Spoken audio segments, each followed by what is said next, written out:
প্রিয় 2026 সালের এসএসসি পরীক্ষার্থী ভোকেশনাল শ্রেণীর শিক্ষার্থী বন্ধুরা, তোমাদের জন্য বাংলা 2-এর আরও একটা ক্লাস নিয়ে আসলাম। এই ক্লাসে আমি তোমাদেরকে শেখাবো গঠনগত দিক থেকে বাক্যের শ্রেণী বিভাগ দেখাও।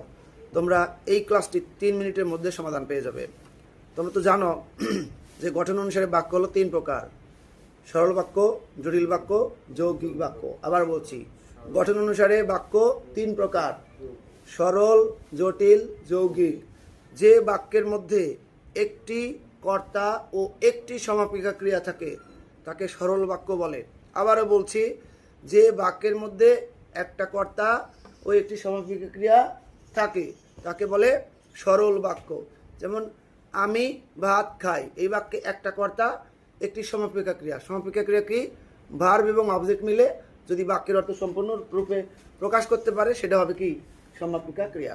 তাহলে মনে রাখবে, যে বাক্যের মধ্যে একটা কর্তা ও একটি সমাপিকা ক্রিয়া থাকে তাকে বলে সরল বাক্য। আমি ভাত খাই। জটিল বাক্য, যে বাক্যে দুটি কর্তা ও দুটি সমাপিকা ক্রিয়া থাকে, বুঝছো? এই ধরনের বাক্যকে বলে হচ্ছে জটিল বাক্য। উদাহরণ: যদিও সে হয় ধনী, সে হয় গরিব, সে হয় অসুখী। আবার বলছি, যদিও সে হয় ধনী, সে অসুখী। এই যে যদি শব্দটা কি হলো? এটি হলো কনজাংশন, ইংলিশে বলে। তো এই ধরনের থাকবে। এরপরে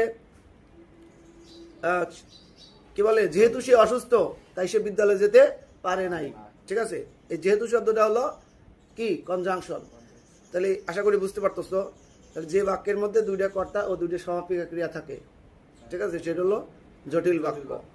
আচ্ছা, এরপরে হচ্ছে যৌগিক বা মিশ্র বাক্য। যে বাক্য 2 বা ততোধিক সরল বাক্য নিয়ে গঠিত হয়। এছাড়া বাক্যের মধ্যে অথবা, নতুবা, বলো অথবা, নতুবা, তারপরে হলো সুতরাং, এবং এ ধরনের কি বলে অব্যয় পদ থাকে, সেটা হচ্ছে কি? যৌগিক বা মিশ্র বাক্য। এখন জাস্ট 40 সেকেন্ডের মধ্যে উত্তর দিয়ে দিচ্ছি।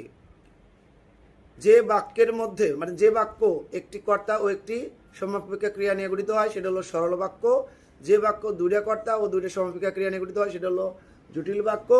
যে বাক্য 2 বা ততোধিক সরল বাক্য নিয়ে গঠিত হয় এবং বাক্যের মধ্যে অথবা, নতুবা, সুতরাং, নচেত এ ধরনের অব্যয় থাকে সেটা হলো যৌগিক বা মিশ্র বাক্য। যাদের আমাদের পড়াগুলো ভালো লাগে অবশ্যই চ্যানেলটা সাবস্ক্রাইব করবা। আমার ইংলিশ উইথ আজিম ইউটিউব চ্যানেলে সমস্যা হয়েছে, এখান থেকে কিন্তু আজিম লার্নিং পয়েন্টে বেশিরভাগ ক্লাস আমরা দিব। আর আমাদের নতুন চ্যানেল আজিম বিনোদন 24, এটাও সাবস্ক্রাইব করে দেবে। আল্লাহ হাফেজ।